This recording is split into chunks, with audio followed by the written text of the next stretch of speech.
E aí pessoal, dia de resenha de HQ, Daniel aqui, hoje com mais um classicão do quadrinho argentino, cortesia do Comic Zone, Ministério, com desenhos de Francisco Solano Lopes, ninguém menos que o próprio desenhista de O Eternauta, e roteiros de Ricardo Barreiro.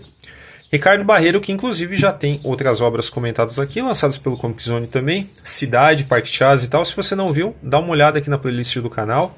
Tá tudo comentadinho e a edição passada a limpo nos vídeos aqui. E Ministério foi publicado entre 86 e 87 nas páginas da Fierro, a importantíssima antologia de HQs argentinas. Antes de partir para o papo aqui, vou pedir para você aquele like. Não deixa para o final, senão você esquece. Dá o joinha, por favor, ajuda a gente. E também, se não se inscreveu no canal, por favor, faça isso. E não se esqueça de ativar o sininho. Bom, Ministério já tendo quase 40 anos aí nas costas, sendo uma história de distopia aí bem à frente, num futuro assim bem à frente, bem imaginando uma realidade pós-guerra nuclear e tal. É uma temática que várias outras histórias antes dela e depois dela abordaram também.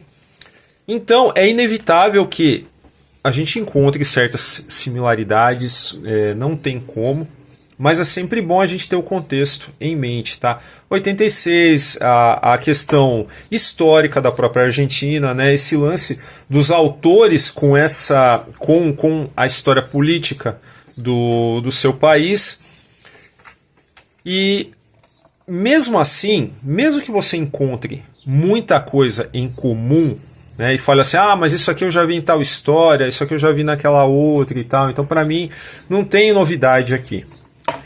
E de fato não tem, até um certo elemento de choque na história lá pro meio, de choque para os personagens aqui do lado dos oprimidos. Existe algo que vai lembrar muito um filme clássico da ficção científica da década de 70. Nenhum problema com isso, tá? Porque, de fato, eu acho que quando você alude a esse tipo de contexto, você faz esse tipo de metáfora ou de alegoria numa história, você não tem como fugir de certos tropos, tá? E mesmo assim, mesmo que muitas coisas soem como bola cantada para leitores mais antigos aí, mais experientes, eu acredito que vários elementos aqui vão surpreender. Pelo menos a mim me surpreenderam algumas coisas, algumas reviravoltas, elas foram muito bacanas de se perceber aqui. Eu acho que a história ela tem muitos e muitos méritos mesmo, que valem a pena ainda hoje, tá? É uma história que envelheceu muito bem. Certas relações com o mundo real, certas metáforas, elas são bem diretas aqui. Mas vamos lá, eu falei e ainda nem dei, né, uma geral de como é isso, né? Bom, esse contexto de pós-hecatombe nuclear, o mundo está inabitável e existe aí o prédio, né, do Ministério, que tem milhares de andares.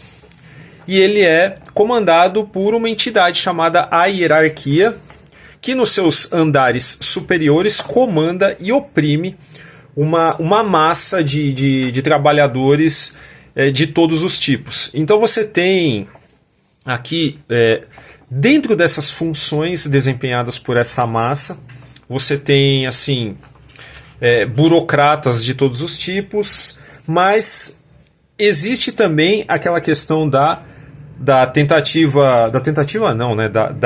própria exploração sexual a que são submetidas algumas mulheres.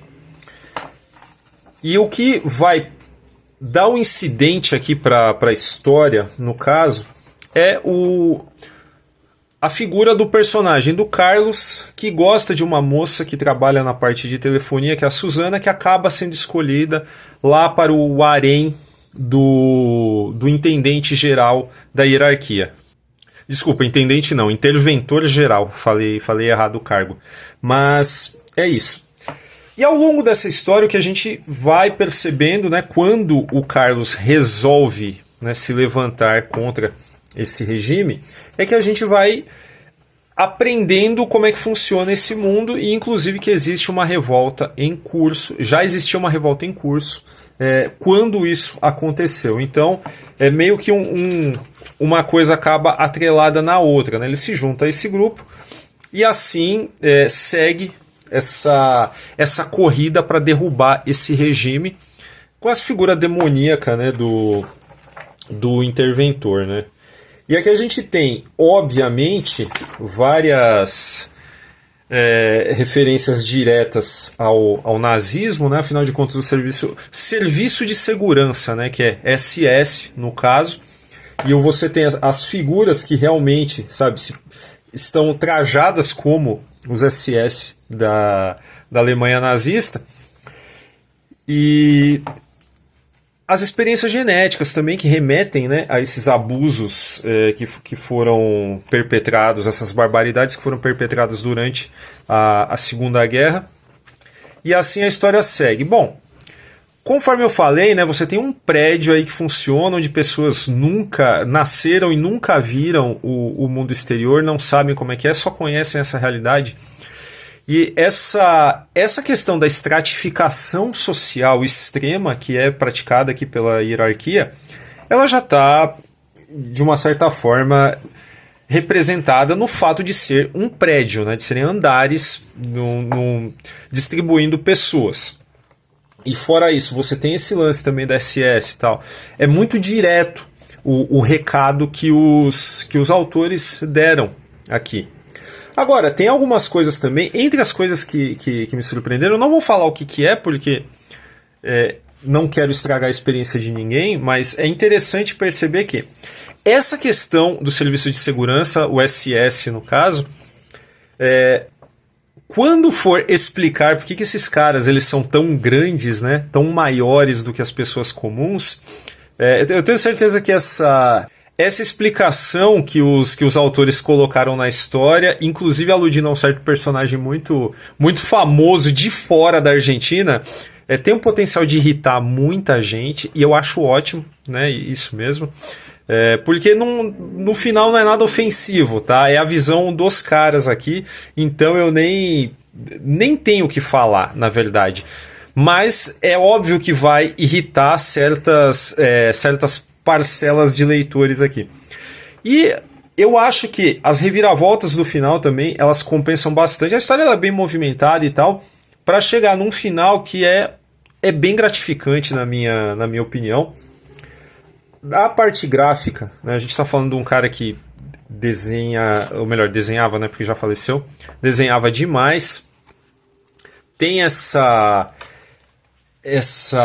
eficiência no traço limpo dele, que eu pelo menos acho fascinante. E acho bacana que justamente essa limpeza, né, essa economia, entre aspas, no traço dos personagens em geral, ela contrasta, obviamente, como é uma história preto e branco, ela contrasta muito, né, com os personagens que estão do lado dos opressores, né, no caso a SS, que existe o preto presente aqui no uniforme deles e tal, o interventor geral, a mesma coisa. Então as coisas elas são bem diretas, elas são bem claras, né? Não existem meias palavras para explicar essa história. É tudo realmente preto no branco e tá... falar preto no branco em termos de uma história, em termos dos conceitos de uma história em que você tem isso representado graficamente, é muito interessante. Eu acho legal demais perceber essas nuances, porque se você pegar a sinopse e passar para alguém, talvez ela ache assim meio sem graça, né? Mas é aquilo, né? A gente tem que avaliar os detalhes do todo e ver como é que uma coisa conversa com outra. Nesse sentido, você tem aqui uma belíssima história, uma belíssima distopia, com muitos conceitos excelentes aqui, até chegar aí num final que conforme eu falei, muito gratificante, te faz pensar, E é isso. Ministério é mais um gol de placa aí do Comic Zone. Por tudo isso, vou falar que se você gostou do que eu falei, se eu conseguir te interessar aí com a minha fala, tem o link para compra aí na descrição. Compra pelo nosso link que você ajuda o canal, por favor, se gostou do que eu falei. Fora isso, vou pedir de novo, caso você ainda não tenha dado o like, faz isso agora. Também não se esqueça de se inscrever no canal se ainda não o fez. Formiga Elétrica tem uma campanha de financiamento coletivo e recorrente no Apoia-se, está aparecendo aí na tela. Dá uma olhada lá no nosso programa de recompensas para apoiadores, é muito bacana, tem sorteio todo mês, tem grupo exclusivo de WhatsApp, tem lives exclusivas, tem muita coisa legal, beleza? Então é isso. Boa leitura.